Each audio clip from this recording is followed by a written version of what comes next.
I'm in China, I made it to China, I'm in a hotel, I have no idea what it cost. It looks really expensive though, so I think I made a terrible mistake. But I mean, I had no choice today because I had to cross the border really late. I'm in China, I can't believe it.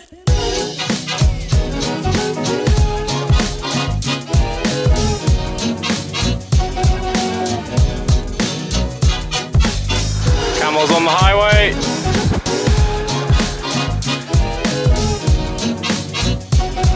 Well, that's quite the piece of engineering.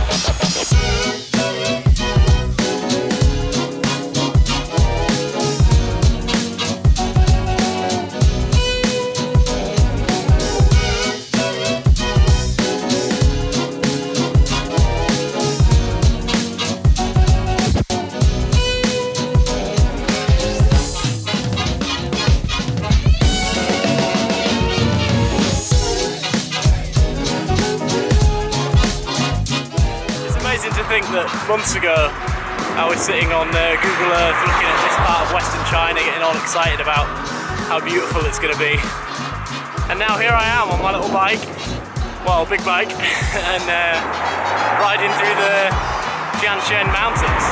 It's pretty crazy. So crossing the border into China was no problem.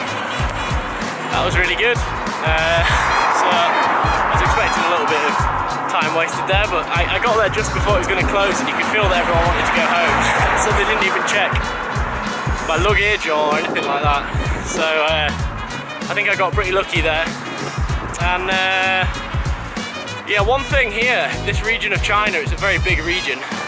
It's the first one we have to cross. The police presence here is, quite frankly, it's terrifying. In the first city after the border, it was like SWAT police on the streets, armoured vehicles, a police station every 200 or 300 metres without exaggerating. Like it literally on the streets looks like there's as many police as there are civilians. It's quite terrifying actually. But I'm happy to be out in the city as always. Now we're out here on the G30 highway, going through the mountains. And hopefully today I reach Saram Lake, which